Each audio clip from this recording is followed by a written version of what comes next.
Magnifique. Tu as vu la lac? Oui, la lac.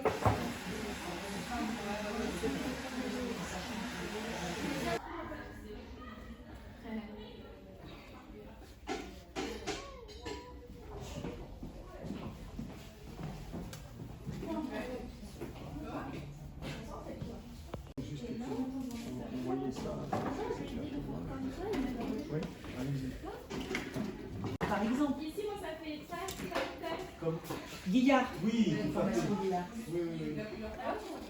Il est redevenu à la mode, dis donc, Guillard. Parce que moi, j'avais fait ces formations, je peux parler de ça là. C'était en 90, un truc comme ça. Non, non, c'est pas pour vous, c'est pour Clémentine. Ah, regarde, c'est une thérapie, c'est quelque chose de bien. Bien, hein. Ça rentre, ça y est, on y arrive à l'intérieur. Ça apporte la brillance, ça bouge, c'est tonique. Voilà. Mais prends des grosses mèches, hein, Adolphe, sinon tu vas pas t'en sortir là. Hein. Non, mais là, dans mon manteau,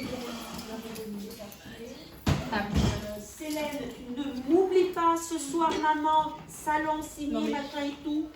Photo. Madame. 51. Il est non, non, 10.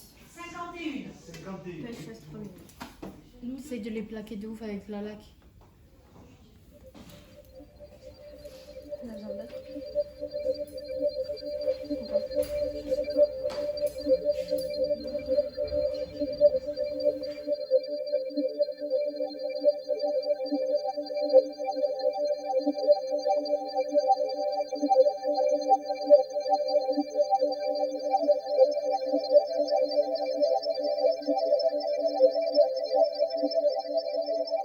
Que votre coiffure ne soit jamais négligée, sa grâce dépend du plus au moins l'adresse des mains qui président à ce soin. Il est mille manières de la disposer, que chacune choisisse celle qui lui convient le mieux. Elle doit avant tout consulter son miroir. Un visage allongé demande des cheveux simplement séparés sur le front. Telle était la coiffure de Laodamie, un nœud léger sur le sommet de la tête et qui laisse les oreilles découvertes. Si est mieux aux figures arrondies, celle-ci laissera tomber ses cheveux sur l'une et l'autre épaule. Tel est Apollon lorsque sa main saisit sa lyre mélodieuse. Cet autre doit en relever les tresses à la manière de Diane lorsqu'elle poursuit les bêtes fauves dans les forêts.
Elsa au miroir.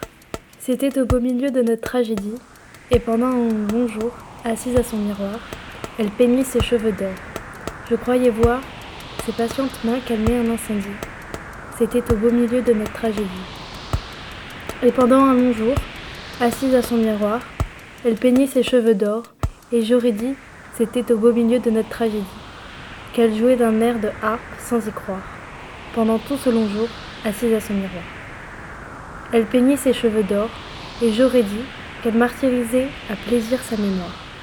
Pendant tout ce long jour, assise à son miroir, à réanimer des fleurs sans fin de l'incendie, sans dire ce qu'une autre à sa place aurait dit, elle martyrisait à plaisir sa mémoire.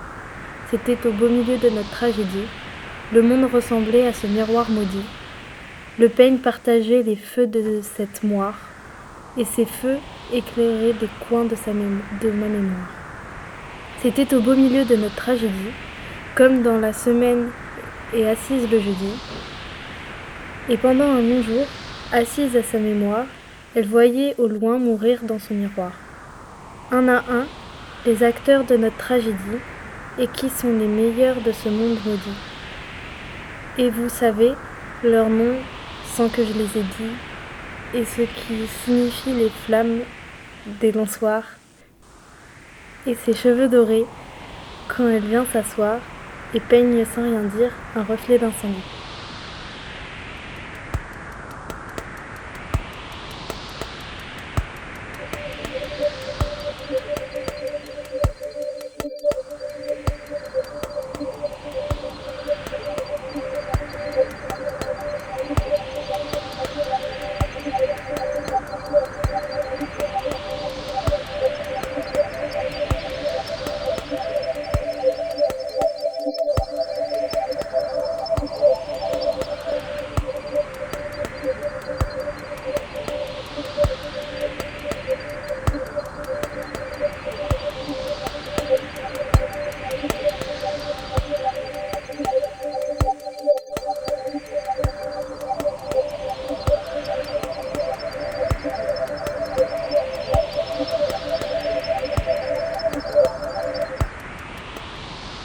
Que votre coiffure ne soit jamais négligée, sa grâce dépend du plus ou moins l'adresse des mains qui président à ce soin.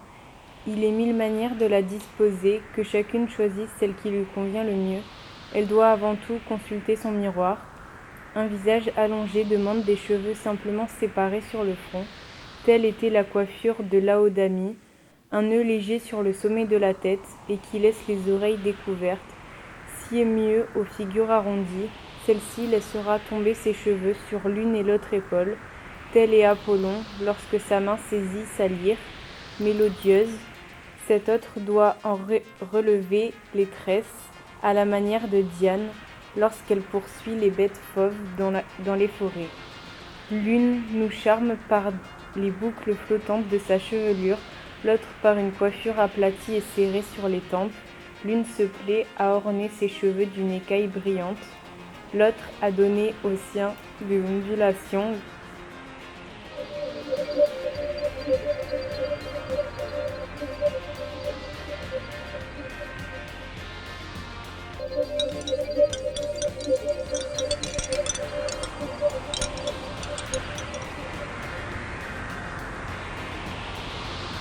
L'art doit imiter le hasard, tel Iole s'offrir au regard d'Hercule lorsqu'il la vit pour la première fois dans une ville prise d'assaut. Je l'adore, dit-il aussitôt.